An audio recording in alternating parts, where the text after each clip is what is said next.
অনেক দিন পর যখন দুজনের সাথে দুজনের দেখা হয়, সেই মুহূর্তটা থাকে অসম্ভব সুন্দর এক মুহূর্ত। তখন লজ্জা, মায়া, মোহ, ভালোবাসা সব মিলেমিশে এক হয়ে যায়, আর দুজনের চোখ আর মুখ দিয়ে সেই সমস্ত কিছুই যেন ভেসে আসে। Hello everyone, welcome back to our channel. কেমন আছো তোমরা? আশা করি ভালো আছো, আর আমরাও ভালো আছি। আমাদের নতুন আরও একটি ভিডিওতে তোমাদের সবাইকে জানাই অনেক অনেক স্বাগত। ঘড়ির কাঁটায় 6:45 মতো বাজে, আর তোমাদের দাদাভাই এয়ারপোর্ট থেকে বেরিয়ে ও যাচ্ছিল স্টেশনের দিকে। আসলে এয়ারপোর্ট থেকে স্টেশনটা তো অনেক দূরে, আর এয়ারপোর্ট থেকে নেমেই আমাদের বাড়িতে আসতে পারবে না। এয়ারপোর্ট থেকে নেমে ট্রেনে উঠবে, ট্রেন থেকে তারপর আসবে আমাদের বাড়িতে। আসলে আমাদের বাড়ি থেকে এয়ারপোর্ট কিন্তু অনেকটা দূর। আসবোটা এত ভালো লাগে, কিন্তু যখন ও চলে যায় তখন মনের ভিতরটা যেন কেমন ভেঙে যায়। এই যে আসবোটা কতটা আনন্দের বলো তো। যদিও দুজনে একসঙ্গে থাকতে পারতাম তাহলে খুব ভালো হতো, কিন্তু বিয়ের পর থেকে তো আমরা দুজনেই কেউ একসঙ্গে থাকতে পারিনি।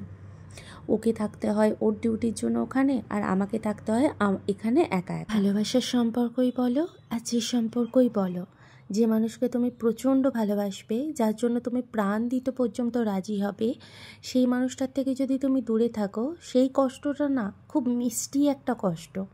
সেই কষ্টটার মধ্যে কিন্তু সেই দুঃখ পাওয়ার কষ্টের মতো থাকে না, সেই কষ্টটা অনেক আনন্দদায়ক একটা কষ্ট হয়ে ওঠে। এখন প্রায় সকাল ওই 6টার মতো বাজে, আর তোমাদের দাদাভাইয়ের ট্রেন লেট হওয়ার জন্য ওর আসতে কিন্তু অনেকটা লেট হয়েছে, আর ও কিন্তু আমাদের স্টেশনেই দাঁড়িয়ে আছে। আমি ওকে বললাম তুই দাঁড়া, আমি তোকে আনতে যাব। তো রেডি হয়ে এখন আমি যাব ওকে আনতে। খুব ঝটপট করে খুব তাড়াতাড়ি করে রেডি হয়ে বেরিয়েছি, তবে ওর জন্য একটা ফুল নিয়ে যাওয়ার মতো তখন সময় হয়ে ওঠে। আসলে অনেক সকাল, তার মধ্যে আবার ওকে দেখার একটা আনন্দ, ফার্স্ট টাইম দেখবো, দুজনের সামনাসামনি হব, এইসব আনন্দগুলোর মধ্যে দিয়ে একটা ফুল নিয়ে যাব বা একটা চকলেট নিয়ে যাব সেটাও ভুলে গেছি। আবার এত সকালবেলা কোনো দিকে কোনো দোকানও খোলা ছিল না। যদি আমাদের বাড়ি থেকে স্টেশনটা প্রায় অনেকটাই দূরেতে, ওই 5-7 মিনিটের মতো লাগে। আমাদের ছাদ থেকে কিন্তু স্টেশনটা দেখা যায়, কিন্তু ঘুরে ওই যেতে হয় বলে স্টেশনটা অনেকটা পরিমাণ দূরে লাগে। আর সত্যি কথা বলতে কি, এই টোটোয় করে যেতে যেতে মনটা কিন্তু খুব আনন্দ লাগছিল। কখন দেখবো, সামনে থেকে কখন দেখবো, এটা একটা ফিল হচ্ছিল। তো যখন প্রথম গিয়ে দেখলাম, পর যখন হাজব্যান্ডকে আমি সামনে থেকে দেখবো, তাকে আমি একটু হাগ করবো, এটাই তো স্বাভাবিক। তো আমি যখন গিয়ে ফার্স্ট টাইম আমার হাজব্যান্ডকে হাগ করছি, তখন এই টোটোওয়ালার চারিপাশের মানুষজন হাঁ করে আমাদের দুজনের দিকে তাকিয়ে আছে। ভাবছি এ বাবা, এরা কি করছে। কিন্তু আসলে প্রথম দেখার অনুভূতিটাই কিন্তু অন্যরকম। হাই বন্ধুরা, আমি এসে গেছি, এখন জল খাচ্ছি। খুব টায়ার্ড হয়ে গেছে, 1.5 দিনের ট্রাভেল। দেখতেই পাচ্ছ চোখ তো ঢুকে গেছে পুরো, একদম গলা ফলা মুখ টুক ফুলে গেছে, গলা প্রচণ্ড ব্যথা করছে, সর্দি হয়ে গেছে। আর বেশি কিছু বলছি না, জলটা খাই, চাটা খাই। সুন্দর দুজনের যে একটা মজা, এটা কিন্তু তোমাদের সাথে শেয়ার করতে খুব ভালো লাগে। ও এসে আগে স্নান টান সেরে নিয়েছিল চা খাওয়ার পর, তারপর ওর হাতেতে আমি একটু সুতো বেঁধে দিয়েছিলাম, তারপর দুজনে নাস্তা করতে বসেছি। ও সকালবেলা বললো একটু কফি খাবে, তাই কফি আর লেবুর জল আর ডিম সিদ্ধ দিয়েছিলাম খেতে। তারপর আমরা বেরিয়ে পড়েছিলাম বাইরেতে।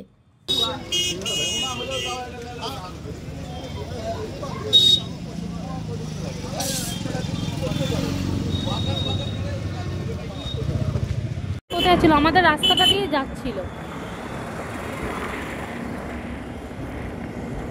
এটা হচ্ছে একটা হাই স্কুল, আর এখন মাধ্যমিক পরীক্ষা চলছে, তাই প্রচণ্ড পরিমাণে কিন্তু ভিড় চারিপাশে। এই স্কুলটাতেও মাধ্যমিক পরীক্ষা হচ্ছে, আগেও অনেক স্কুল আছে সেগুলোতে মাধ্যমিক পরীক্ষা হচ্ছে। আগে কিন্তু মাধ্যমিক পরীক্ষার একটা আলাদা ছিল, কিন্তু এখন আর মাধ্যমিক পরীক্ষা সেরকমটা মজাটা আর নেই।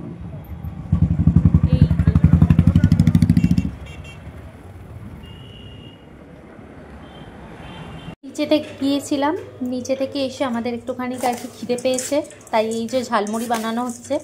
বাইরে থেকে এই যে ঝালমুড়ি কিনে এনেছিল, তার সঙ্গে আর দুটো মুড়ি দিয়ে একসঙ্গে মাখানো হচ্ছে।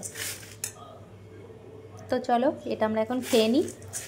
আর বাজারে গিয়েছিলাম, এই যে কমলা লেবু, এখানে আঙুর, আর এখানে আদা রসুন, আর ও তো বাড়িতে এলে মাটন হবেই, তো সেই জন্য মাটনও নিয়ে এসেছি, এর ভিতরে আছে। ঝালমুড়ি মেখে দুজনে মিলে বসলাম খেতে। এই যে দুজনে মিলে একসঙ্গে গল্প করতে করতে খাওয়া, এর মজাটাই কিন্তু একদম অন্যরকম। একা একা কি এই মজাগুলো করা যায় বলো তো? একটা সংসার তো পরিপূর্ণ হয় স্বামী স্ত্রী মিলেই, কিন্তু আমাদের দুজনের পুরো দুনিয়াটাই একে অপরের অন্যদিকে। ও যদি যায় উত্তর দিকে, আমাকে যেতে হয় দক্ষিণ দিকে, তাই আমাদের সংসারটা পরিপূরণ কিন্তু এতদিন পর হলো। আচ্ছা, কমপ্লিট হয়ে গেছে আর এখন রান্নাঘরে রান্না বসিয়েছি। তো আজকে হবে মাটন, আর তোমাদের দাদাভাই হচ্ছে আমার দিদার হাতের যে এরকম মাটন সেরকম খেতে পছন্দ করে, তো সেইভাবেই আজকে বানাবো। তো দিদাকে ফোন করে রেসিপিটা জেনে নিয়েছি। আর এখানে হচ্ছে মাটনটা সিদ্ধ বসিয়েছি, হলুদ গুঁড়ি, লঙ্কা গুঁড়ি, আর দিয়েছিলাম একটু জিরে গুঁড়ি, আদা রসুনের পেস্ট, আর দিয়েছি হচ্ছে জল আর একটু নুন দিয়ে সিদ্ধ করে নিয়েছি। আর এখানে এখন কড়া বসিয়ে দিয়েছি এই যে, আর এখানে আছে আলু, আর এখানে একটু চর্বি, এখানে পেঁয়াজ কুচি আছে, আর এখানে আদা আর রসুন হচ্ছে বাটা রয়েছে।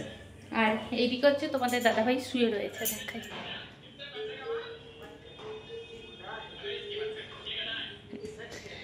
ও শুয়ে শুয়ে টিভি দেখছে, আর আমি ততক্ষণের জন্য মাটনটা কষবো, কারণ ও তো অনেক দিন পরেই প্রায় খাচ্ছে, তো একটু কষে আগে ওকে।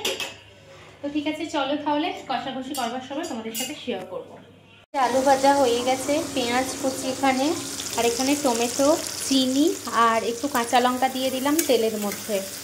তো এটা ভাজা ভাজা হয়ে এসেছে প্রায়, এবার এর মধ্যে পেঁয়াজ কুচি দেবো।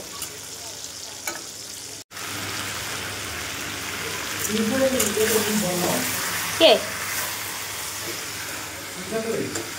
কে হ্যাঁ, রান্নাবান্না, ঘরের কাজকর্ম সব কিছু করে স্নান টান করে অনেক জামা কাপড় কেচেছি। তো সেগুলো নিয়ে ছাদে যাচ্ছিলাম শুকনো করতে দিতে। তো তোমাদের দাদাভাই বলল একা একা যেতে হবে না, আমি সঙ্গে যাব।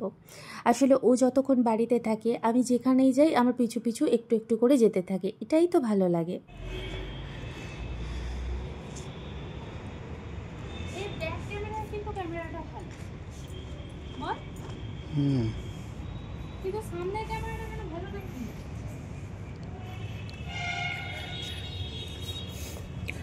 কালো লাগছে কেন কি জানি?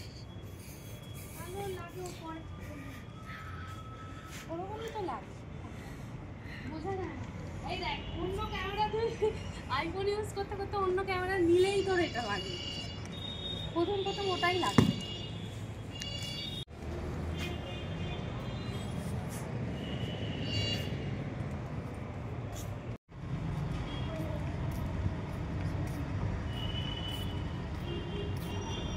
ছাদ থেকে এসে এখন আমরা দুজনে খেতে বসেছি। আর এই সারাক্ষণ ধরে খেলা দেখতে থাকে, এত মাথা খারাপ হয়। তো আমি সেটাই ওকে বলছিলাম, সারাক্ষণ ধরে খেলা দেখতে থাকিস, খেলাটা বন্ধ করে একটু সিনেমা চালা। তো ও তো চালাবে না, যাই হোক ওর পছন্দের জিনিস দেখুক। আর এখানে ভাত বাড়তে শুরু করে দিয়েছি। আমরা তো দুজনে একই থালাতে খাই, তো সেই জন্য একটা থালাতেই বেড়েছি। তো বন্ধুরা, আজকের ভিডিও এত